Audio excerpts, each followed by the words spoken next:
Oh, we are. My way, or the highway, and in the driveway is a nice range. Cause I grind through the climb, I invite pain. You'll never hear me, bitch, nah, I don't complain. Just gotta flip the switch and you can go and obtain anything you want, anything you need. Your mind's got the key ingredient, it's belief. They'll deceive with the negativity, but I just slide right by that energy. Even when you feel low, you can still go. Even when you feel slow, you can still go. Even when there's no hope, you can still go. I never answer to no, man, I still go. Go, go, go, go, go, go, go, go, go, go, go, go, go, go, go, go. What's going on, everybody? Gallop Out crew, Ryan Anderson, Jackson Muniz back with you for another episode of the Horseshoe Indy series as we go through this summer. You'll notice we don't have the video up today. The recording room I normally go in is about 98 degrees right now, and that is a little warm. But Jackson, how you doing, man? You guys just wrapped up the final race day, final race season ever at Aqueduct. How was it? Saw you on the Naira feed towards the end there. Yeah, it was good. It was a fun day and a good way to send out Aqueduct, and it was a really good crowd. There was a lot of people there, and that was good to see, and everyone was really enthusiastic about the racing, and it was a great day of racing too. I thought they put together a really nice card to send off Aqueduct. So have that in the rear view mirror now, and looking forward to heading up to Saratoga in a couple days. No doubt you head up on Wednesday, but yeah, shout out to the America's Day at the Races crew. Obviously, Indiana's own Rachel McLaughlin's on the broadcast pretty frequently during the Horseshoe Indy series, and I'm sure that won't change once Saratoga, overlaps with them this summer. But they did such a great job wrapping up Aqueduct with Maggie and Acacia in the crowd, getting just some excellent clips of people kind of saying their farewells. And while it certainly seemed like the vibe was a little bittersweet, they definitely focused on the sweet part of it from the crowd perspective. Everybody cheering, and Racing Office did a great job ending the racetrack's career, I guess, with a 9 furlong dirt race. So starting and ending right in front of the crowd, I thought was a cool way to send that place off. Never made my way out there, but Saratoga obviously is going to be fun for the summer, Jackson. Yeah, absolutely. I mean, once the cards already drawn for Friday and Saturday, and they're absolutely loaded. Especially Saturday. Saturday got the 2 grade 1s. The Suburban drew 11 horse field. It's going to be very good racing every single day as expected, and I can't wait. Yeah, that begins on Friday. Excuse me. What begins on Wednesday is the sequence Jackson you and I are going to dive into today for our friends at Horseshoe Indianapolis, and that is the Turf Pick 3, $1 minimum. 15% takeout, so player friendly, no computer players really in these pools. And we have a fun sequence to get into, obviously, entirely on the grass. Yeah, and I thought it was a tough one too. I don't know what you thought, but it's not easy. I thought so as well, and our picks kind of show a similar story, as we aren't very aligned, but we both have different singles in the last leg as well. But we won't waste any more time. We'll get right into it.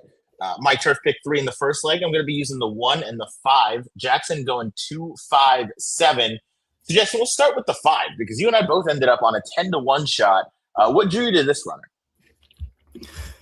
Yeah, well, first of all, I think I want to reserve the right to change my picks in this race. Sure. And I think you and I are probably in the same boat in that we're really trying to beat this 8 horse who is the morning line favorite, and that's Screamin' Nina. She's listed at 9 to 5. I got to be honest, I'll be kind of surprised if she's anywhere near that low, just based on her turf races. I know her dirt races as of late have been pretty good, but nothing about her turf form screams that she should be an overwhelming favorite in here. And if she is going to be an overwhelming favorite, then I'd be very interested in trying to beat her. But I agree. I think the 5 is the horse that is worth using in here. She is the potential speed of this race, and she is a horse with speed that has some turf form to run back to last year. She ran really well in the N1Xs last year, and in the fall specifically when she was finished second, and then came right back and won. And her comeback races this spring have been pretty good too. I mean, she's been sprinting on the dirt and holding her own against some decent fields. So if she's able to shake loose in this spot, especially at a price, I could definitely see myself using her at 10-1. Yeah, I completely agree with that. I thought the turf route form specifically, she's going to be forward, which always helps on a track like Indy's. And again, yeah, there's not a whole lot of proven turf form to go off of. And she gets back to a couple of those in the fall of last year.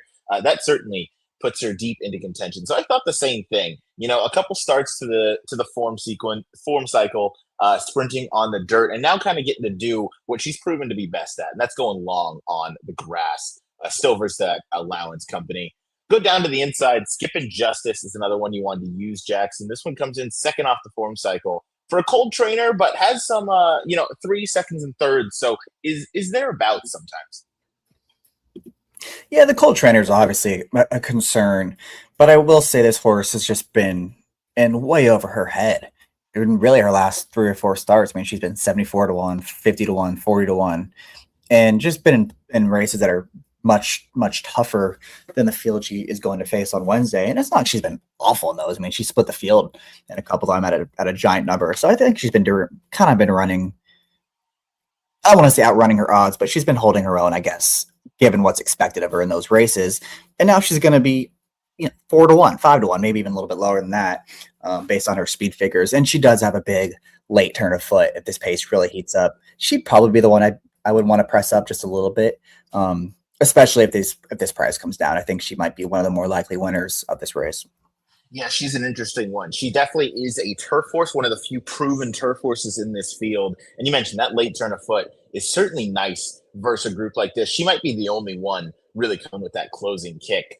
I'll dive down to the inside to Party in the Club. Drew the rail for Alex Ashard and Douglas Deverus. But I thought Party in the Club last time. They tried to get this one onto the grass. It was rained off that day, but I mean, she blew the doors off that field. She faced older that day and passed the test, obviously at 1 to 9, but passed the test with flying colors. Now she gets to get onto the turf.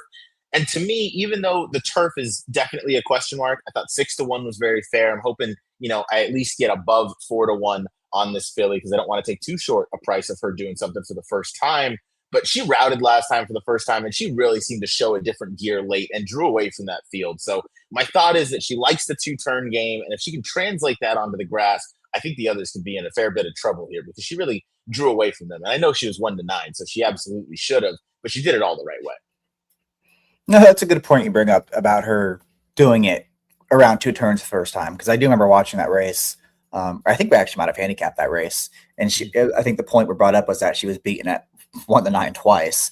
But as I said, that's the first time she's done something different, which was going 2 turns, and now she's doing something different again, which is going to the grass. So maybe this is going to wake her up a little bit. Yeah, you can certainly hope so. She drew well, so if she sits a similar trip to last time, obviously Alex Ashard is well versed at the Indy turf course. One of the last ones we'll talk about is I put it out to you, Jackson. And number 7 over and above, we're definitely, I think, in the right boat trying to beat this heavy morning line favorite. Yeah, and again, with this being the first race of the sequence, if the the betting opens and I look and the 8's going to be more like 3 to 1, the 7 is probably the one horse I would leave off my tickets. But I do think she's a little interesting in that she is a horse that hasn't run on the turf before and does have some turf pedigree. And she's been pretty good since turning 3 and getting Lasix. I mean, both those races were significant improvements from what we saw from her as a 2-year-old. And no shame at all in finishing second last time in the Indy bred stake race. I think she's one that's going to appreciate getting back to the 2 turns. Yeah, Spirited Justice, I believe, is the horse that you and I both singled in our ticket when we were going over this on that week of June the 10th. The 12 horse on the far outside. I think we were covering either the late double or the pick 3 that day. We were all over Spirited Justice, and over and above ran really well in that race, going 5.5 around the 1 turn. Which, if you look back to that 2-back effort, going 2 turns since getting Lasix, maybe 2 turns is more her game. But either way, her 3-year-old season, she's really stepped up. To your point, getting Lasix, adding blinkers, and maybe just overall taking that step forward now as a 3-year-old. So leg number 1, I'm going 1-5. Jackson going 2-5-7. Definitely helps that this is the first leg of the turf pick 3, as we'll be able to see the board. Next up, we have an open optional claiming starter allowance race going 1.16 for 3-year-olds and upward. Jackson, you and I are a little bit aligned, but a little bit different once again. You're going 1-11. I'm using the 2, 3, and 7. So let's start with the horse that we both use. And once again, it's 10-1 shot. So we are looking for some prices, I think, in the right direction. For me, this was just a pure speed play. I'm hoping this horse gets loose on the front end under Ramos and Aaron West, obviously a very capable trainer. This one got the job done, little under 10-1 at Keeneland. This is a much easier spot than that, in my opinion, Jackson. No doubt about it. And this, I kind of saw the same thing as you did. It's just purely a speed play because he is going to be in front in this race, or at least he's supposed to be. And I think just looking at the forecast, it looks like it's going to be like low to mid 90s on Tuesday and on Wednesday when they race. So sometimes when it gets really hot out there, it feels like at Indy, the turf course becomes really, really speedy. And if it does, he becomes that much more dangerous. I'm not in love with his recent form by any means, but if he's able to control this pace at 10-1, I would want to be using him. Absolutely. And I'm not a fan of his recent form either, really. Especially, two back, I think clearly he was way overmatched versus that group, but he also didn't run a step. He was beating 22 lengths, regardless of the competition. Then you look to the 3-back effort at Fairgrounds, not much better when he's going fast. And, he obviously was going fast and got passed by a bunch of them late, but he really packed it in that final little bit there. So I'm hoping that just the tad bit of class relief kind of helps the situation out and helps him kind of finish off that race. You mentioned the weather. Hopefully we're on the grass. We've had some unfortunate weather with our handicapping here where they've been taking off the grass. There's no rain forecast. Yeah, so hopefully they will be on and running on the grass. We'll dive to the inside. Highest memories first off the claim for you, Jackson, for Randy Matthews. He's just another one that's doing something different for the first time. And we're going to talk about the favorite in a second. But if you are able to get past the favorite in this race, I think this thing is just completely wide open. And I do like to see that this horse was claimed by Randy Matthews and they immediately move him to the grass, where I know he's 0-2 and he hasn't hit the board. But if you look at the speed figures he was running at the time, when he was running those races, the speed figures on turf were pretty much equivalent to what he was running on dirt at that point in his career, which kind of tells me he might be just okay with the switch back to the turf course. And I want to give him a chance in this race because I like that he has the rail. I like that he's going to be probably somewhat forwardly placed in this spot, and he might get a really nice stalking trip from just off the pace. So I'll give him a chance in here at 12-1. I like it. I mean, the thought has to be, you kind of sit that proverbial kind of pocket trip and hope that if Devil's Harvest doesn't finish the job up front, this is kind of the horse that's going to get the jump on all those deeper closers. Yeah, and as I said, it's like the what do you call it? They claimed him with intent, clearly. Like they saw this horse was in, and they're like, okay, we're going to claim him, and we're going to immediately move him to the grass because they think there might be something there.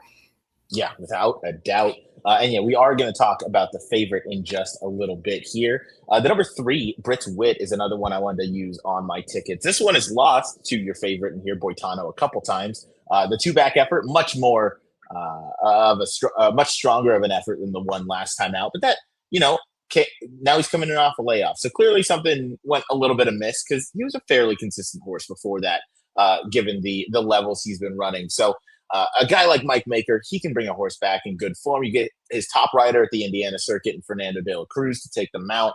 I thought 8-1 was more than a fair price if I want to take a shot against Boitano. Obviously, he's on my ticket as well. He's kind of going to be the press up, and we'll get to that in just a second here. But I thought this was another one that's definitely going to kind of stalk and could, again, kind of get the pounce and get the jump on some of the deeper closers here, Jackson. Yeah, I like it. Number 7, Boitano, obviously deserving favorite as he is kind of a picture of consistency, this 7-year-old.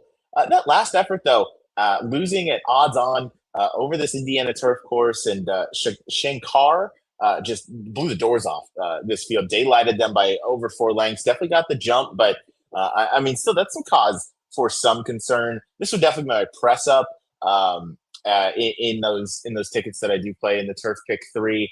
I don't have a ton of confidence, but certainly I think a viable favorite and one that I'll use to press up on these tickets. But Jackson, you are going to be trying to beat the favorite altogether. You're going to go out to the outside to the number 11. Go Bally Go. Yeah, I just wanted to use one other horse to try to beat this favorite, and I thought last time maybe he just didn't get the trip he necessarily wants, which was when he was pressing the pace, 2 wide stalking trip on the grass. It's not usually winning formula, and he kind of ran that way because it didn't run that well. You just have to go back to a race where he was a little bit further off the pace when he had pace to come after, and I think that's probably more of the trip that he projects to get in this race, especially with the outside draw. And if he can get back to that race 2 back, and even some of the other races on the grass and his past performances, I think that makes him a little dangerous in the spot. Certainly, I think his A effort can win here, and he has that other kind of a tactical type of run style where I think that could make him dangerous here. Yeah, and as far as the favorite goes, I'm perfectly willing to admit I'm being a little petty here. This horse beats me every single time, and then like the 3 times I've actually used him, he loses, and like he just wins. It's just so frustrating. Like even last time I had him, and I think it was only like I lost in the pick 3, and yeah. I don't know where that horse just freaked the winner. Yeah. I mean, he won by 4. Just it's not like Bortano didn't run his race. He did. He ran his race that he always runs, and he still lost by 4 lengths. So I wouldn't really hold that race against him. I'm just kind of being a little petty here. No, I get it though. The thing about Bortano is he's going to run that 76, 77, 75 buyer speed figure. Someone else has just got to step up and run a little better. Like we kind of know what his ceiling is, right? We know that he is consistent. So he's going to run that. It's just up to another horse in this field to run a couple points better, because I don't know that he really has that in him, so to speak. That'll wrap up race number 6. I'm going 2, 3, 7. Oh, yeah, go ahead. And just from like a ticket structure standpoint, like we're going to talk about race 8 in a second, but this feels like when you look at this pick 3 as a whole in all 3 races, like he is just so clearly going to be the key horse for a lot of people. Like he's the most obvious, likeliest winner of this entire sequence, and I just think he's going to be way overused in this turf pick 3. So if you are able to beat him, you're going to get that much better of a payout on your pick 3, like value wise, as far as like the multiplier. Yeah, I think that is an excellent point that you bring up. So thank you for doing that, because he is going to play 2 to 5, if not lower, in a sequence like the turf pick 3. So race number 6, second leg. I'm going 2, 3, 7. Jackson 1 to 11. Final leg. It's time for the state-bred maiden special weight company for the fillies and mares, 3-year-olds and upward. They're going a mile on the grass. So 3 turf routes for us today. Jackson and I are both singling. However, we went in different directions with our single. I'm going to single the number 7. Jackson is going to single the number 5. Martine for John Schultz, and a jockey whose first name I don't know, but his last name is Blanche. This race is absolutely impossible, dude. Like I have no idea. There's so little turf form to go off of. There's very little turf pedigree for the horses that are trying it for the first time. The one horse that has decent turf form lost at like as a favorite like 4 or 5 times last year. It's kind of feels like it's a total guess. And at least with the 5 in here, she is trying something new, and she is like the only horse in here who does have turf pedigree. Like she's supposed to be better on the grass. And I thought that comeback race was fine. Like she ran well in there. It was a dirt race that the 3 speeds just kind of held together throughout. No one else really made a move off the pace except for her. And I thought she was closing nicely in the final stages. She was going to gallop out well before the rider just completely shut it down.